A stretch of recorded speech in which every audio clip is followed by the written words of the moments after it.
Hello, ben, on se retrouve encore une fois en ce lundi matin pour la guidance collective. Je vais même tirer les cartes directement en direct avec vous. Donc juste en choisissant les oracles, déjà j'avais la sensation que il y avait une énergie comme régénératrice euh, qui, qui s'offrait à nous.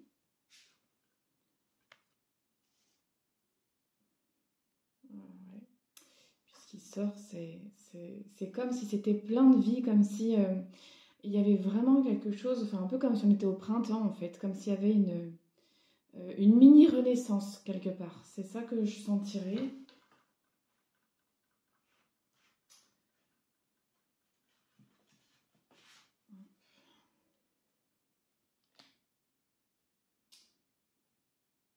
Et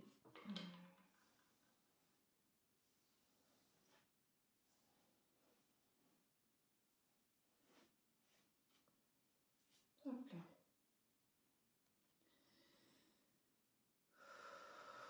Ok. Alors.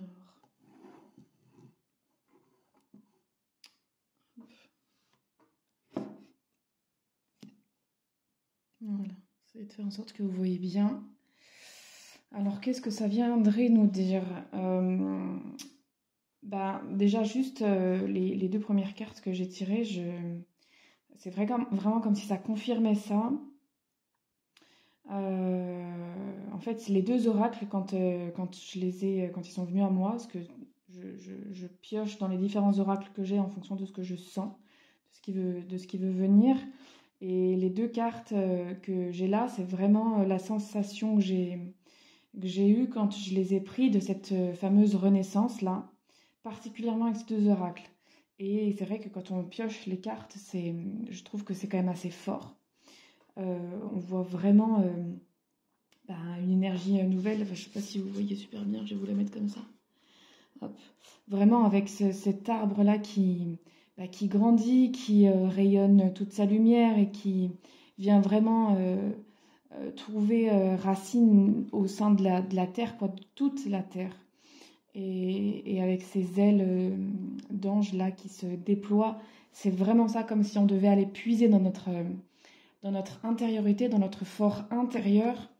Un petit peu comme si l'image qu'on me montre là, c'est comme si notre corps était la terre elle-même et qu'on n'a pas besoin d'aller puiser en fait à l'extérieur, mais bien se dire que ce qu'on voit à l'extérieur c'est notre intérieur en fait. Ce qu'on trouve à l'extérieur, on le trouve à l'intérieur, et que quand on a compris le processus, c'est bien plus facile d'aller chercher dans notre intériorité, puisque c'est là à tout instant en fait.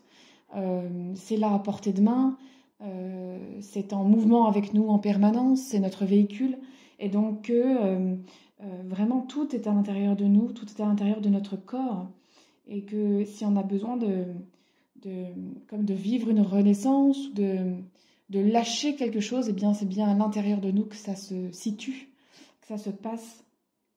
Et que pour comme faire ce mouvement-là, c'est vraiment comme si ça part du bas, ça monte et hop, ça s'ouvre d'un coup. Et c'est comme s'il y avait un espèce de clapet, comme un déclic intérieur, où quand ce déclic, hop, il se fait, c'est tout ce qui s'ouvre d'un coup. Ça me montre vraiment quelque chose de très rapide, un mouvement très rapide, tac.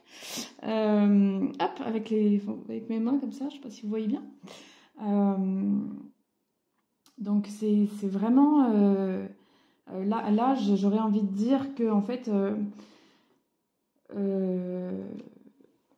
alors moi j'ai les sensations des fois, pour mettre les mots dessus c'est pas toujours évident, mais comme si cette bulle là lumineuse, cette bulle d'or en fait, c'est comme si c'était le reflet de notre intériorité.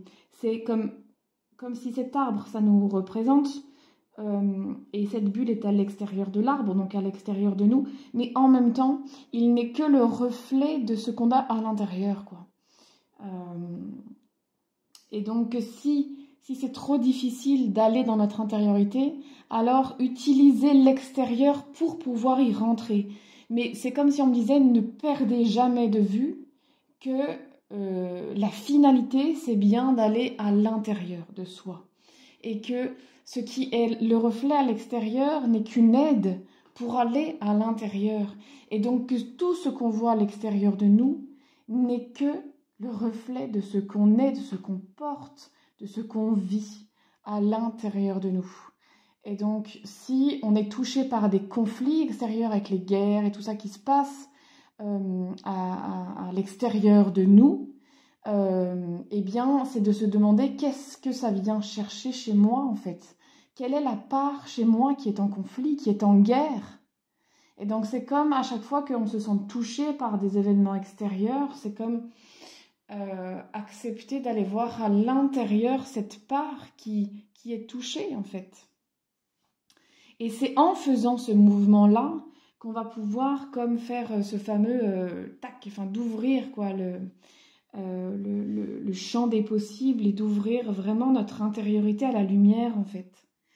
Donc voilà le message que je percevrai dans cette carte et aussi qu'on n'est jamais seul en fait, qu'on est toujours accompagné et qu'on peut comme aller demander plus haut là, aller demander à cette lumière qui est là au-dessus de notre tête de nous guider pour laisser passer la lumière intérieure et faire rayonner. Et c'est comme si, là, on me dit que, vous voyez, l'arbre, il devient presque transparent.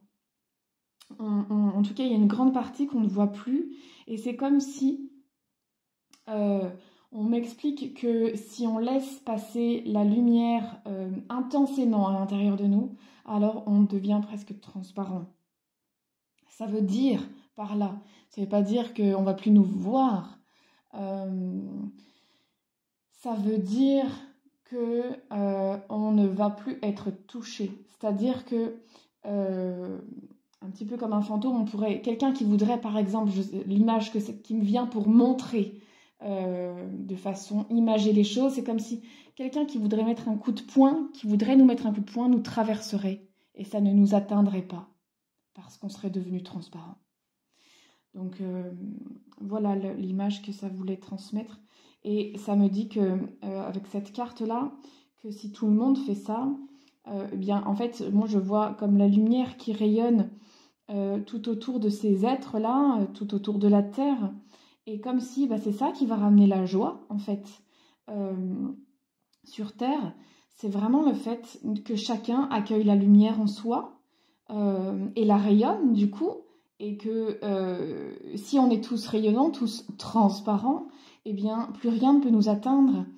Et même s'il y en a qui font, entre guillemets, de la résistance et qui ne veulent pas aller dans cette lumière, qui veulent rester dans cette densité de matière et dans cette énergie plus négative, plus néfaste, dans cette fatalité de la vie est dure, eh bien, ils seront comme minoritaires et ils n'auront plus de force en fait. C'est comme si l'amour aura gagné. Et c'est le message en fait qui est transmis aujourd'hui, c'est que chacun à notre niveau, on peut aller chercher cette lumière et il ne sert à rien d'attendre que ce soit les autres qui s'y mettent en fait. C'est chacun à notre niveau, chacun avec notre propre responsabilité d'aller chercher ça, d'aller faire ce travail d'apporter la lumière en fait à l'intérieur de nous et donc à l'extérieur de nous évidemment puisqu'elle va rayonner et que ça me dit qu'il y a encore trop de gens qui attendent que ce soit les autres qui s'y mettent et c'est comme le message vraiment réveillez-vous quoi, réveillez-vous, on a besoin de vous, vous êtes venus vous incarner pour ça, n'oubliez pas que vous êtes venus vous incarner pour ça, pour aller chercher cette lumière. Votre vie terrestre n'est qu'un rôle, qu'un apparat, qu'un jeu. Ouais, c'est ce qui me viendrait comme ça. Que c'est pas ça la réalité en fait. Voilà. Que la réalité, elle est tout autre. Elle est de s'occuper de votre intériorité pour rayonner la lumière. Et c'est tout ce qu'on a besoin de faire. C'est absolument tout ce qu'on a besoin de faire. Et d'arrêter d'être plongé dans le travail, dans les obligations, Parce que ce qu'on est venu faire, c'est rayonner la lumière, c'est tout. Pour qu'on puisse danser, en fait. Que le monde devienne dansant. Que là où est la noirceur, si on y regarde bien, c'est minoritaire. Et que partout où on a la capacité d'être dans la lumière, en fait, où on n'est pas dans une torpeur évidente, si tous les êtres qui sont déjà comme... pour être plus explicite, j'ai du mal à poser les mots, mais en gros, tous ceux qui ne sont pas dans des pays en guerre ont la capacité d'aller chercher leur lumière. Voilà. C'est comme pour responsabiliser là-dessus, et que ça ne sert à rien que de pleurer là où il y a la guerre, mais au contraire, de s'unir pour ramener la lumière et pour que cette guerre soit comme éjectée, soit comme minoritaire en fait. Et qu'elle n'ait plus la force d'exister et que tous les êtres qui regardent la télé et qui animent ça, qui en parlent et qui s'attristent sur le sort et qui ça descend en fait, ça descend l'énergie et ça ne fait que contribuer, ça alimente ça. Et donc là on me dit arrêtez avec ça, arrêtez d'alimenter ça, allez chercher votre lumière pour que ça repousse en fait la négativité, pour que la négativité n'ait plus de poids, pour que la négativité n'ait plus d'impact. Et c'est bien dans chaque individu qu'est la responsabilité d'aller chercher cette lumière. Donc voilà ce que les guides me transmettent aujourd'hui. Et encore une fois, voilà, c'est vraiment la danse, aller chercher la joie, aller chercher la danse, aller chercher la musique, aller chercher ce qui réveille les sens, aller chercher ce qui vous anime, aller chercher ce qui vous... comment ce serait ce qui vous égaye, voilà. Donc allez à des concerts, allez réveiller le monde en fait. Peu importe la nature de comment vous vous y prenez, l'important c'est qu'il y ait de la joie, ramener de la joie autant que possible. Parce que dans la joie, il y a l'amour. Et c'est comme si là, c'était pour me dire ceux qui trouvent ça trop gnangnan de parler d'amour et que machin, on est sur... allez chercher la joie si ça vous parle plus. On n'est pas obligé d'être dans un truc gnangnan, faites quelque chose qui vous fait vibrer, qui vous parle en fait à votre niveau, mais arrêtez la négativité. Par contre, ça, arrêtez, vraiment. Arrêtez de croire que l'amour est impossible en fait. Voilà, je comprenais pas pourquoi cette carte était sortie et là c'est comme évident. Arrêtez de croire que l'amour est impossible, que l'amour est gnangnantise. Arrêtez de croire que l'amour est utopie. Il n'y a que ça qui sauvera le monde. Il n'y a que ça qui sauvera le monde. Ça me dit à vous de choisir si vous voulez voir votre cœur se morceler comme ça. C'est comme si ça c'était un cœur qui avait complètement explosé. Les petites parcelles rouges là. Et c'est comme si ça vous demandait aujourd'hui de vous poser cette question intérieure. Est-ce que je veux garder mon cœur en un morceau? Et aller chercher la joie? Ou est-ce que je veux aller vers la crise cardiaque et faire exploser mon cœur en allant vers la négativité? Qu'est-ce que je veux au plus profond de moi? Dans quoi je mets mon énergie? Où est-ce que je m'investis? Est-ce que je m'investis dans la critique, dans la différenciation, dans le jugement, dans la négativité? Ou est-ce que je m'amuse à reconnaître en chaque individu qui me côtoie, que je rencontre, à quel endroit on se rencontre justement, à quel endroit on a des similarités, à quel endroit on se ressemble? Comment on peut faire pour s'entendre? Même si c'est un tout petit bout de chose, il y a forcément un lien quelque part qui nous relie. Est-ce que je m'amuse à le trouver, à le sentir? Ou est-ce que je rejette tout un bloc. À vous de choisir, à chacun de nous de choisir.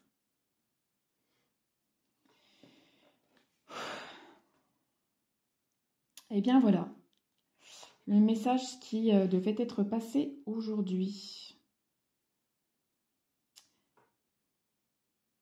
Ça s'arrête assez, voilà, tout est dit, tout est là. Donc je vous laisse, je viens de voir, ça me fait juste un petit parallèle là, 10, donc moi qui ai des références tarot, le 10 c'est comme un nouveau cycle. Donc voilà, c'est comme, ça confirme ce que j'avais senti au début, une espèce de mini-renaissance, un nouveau cycle, quelque chose de renouveau, un renouveau. Donc là on a deux fois le 10, donc le 10 ça peut être aussi des libérations karmiques, donc venir libérer en fait des choses qui sont vieilles, qui sont de vie antérieure, qui n'ont plus lieu d'être. Donc comme une invitation à aller voir ça là, voir ce qui nous bloque. Et ici il y a le 1, et donc pareil, un nouveau commencement, le renouveau. Et le 21, c'est la fin d'un cycle. Donc voilà, c'est comme vraiment on est sur cette question de cycle, et en plus le fait que là il y a une bulle dorée, un rond, donc c'est circulaire, il y a la Terre, c'est circulaire, donc un rond dans un autre rond. Et puis là la Terre, pareil, ronde avec une ronde autour, donc encore une fois, double. Là ça me dirait, c'est comme l'œil, il y a l'iris, la pupille, et puis ce qu'il y a autour, enfin voilà, il y a double rondeur, comme si, un peu comme les poupées russes, quoi. Voilà. Je sais pas comment, on grandit, ça me dit on grandit à l'intérieur de ça, et à l'intérieur de chaque cycle, en fait. Voilà, que on peut comme élever sa vision des cycles, comme avoir un regard plus élevé sur ces cycles et sur cette cyclicité. Voilà. Et comme si ça me disait là qu'il y a quelque chose encore plus grand, à une échelle plus grande, puisqu'il y a des planètes, donc quelque chose de rond, des étoiles, un peu de partout dans l'univers, et qu'on retrouve cette rondeur, cette notion de cycle tout autour de nous. Et puis là, l'image, elle est ronde aussi. Enfin voilà, encore beaucoup de ronds. Les tam-tams sont ronds. Enfin, je sais pas pourquoi, là, d'un seul coup, on me montre toute cette rondeur, la rondeur des seins aussi de la femme qui danse. Chaque note de musique est ronde. Voilà. Et ce serait une invitation peut-être à voir à la fois cette cyclicité et à la fois cette rondeur dans le monde, que le monde est rond et qu'il n'est pas tranchant. Puisque le monde est rond, il n'y a pas de tranchant. Voilà ce qu'on me fait passer comme message là. C'est tellement juste, j'adore. Ces images parfois toutes simples et tellement évidentes pourtant. Voilà, donc que le monde n'est pas là pour nous faire mal en fait, que le monde est rond, et qu'il n'y a que nous, humains, pour voir la rugosité de ce monde. Et donc que c'est à nous de changer notre vision de ce monde, et de le voir avec beaucoup plus de rondeur et de magie. Voilà, écoutez, je vous souhaite une très belle réflexion, j'ai envie de dire, parce que le but de ces guidances, c'est vraiment de méditer, en fait, de partir en méditation avec ça. C'est vraiment l'invitation, en tout cas, qui s'offre ici, parce que écouter, c'est bien, mais ça ne suffit pas. Ça ne crée pas le changement nécessaire, ça crée juste une compréhension dans le mental, mais ça ne descend pas dans le corps. Et c'est vraiment quelque chose qui est important pour opérer les changements. C'est que juste écouter et juste comprendre mentalement les choses ne suffit pas. Il faut aller les vivre, les ressentir dans son corps, vraiment. Donc vraiment, vraiment aller s'interroger par la méditation, par les ressentis et par l'expérimentation. Et c'est bien ce que je vous propose dans tous les ateliers, les stages que que je mets en place, c'est pour aller chercher cette expérimentation et ce ressenti corporel et d'aller vivre pleinement les choses à l'intérieur. Voilà, pour qu'il y ait de réels changements en vous et que ça génère du changement à l'extérieur également. Donc je vous souhaite une belle réflexion, mais surtout une belle expérimentation. Belle journée à tous!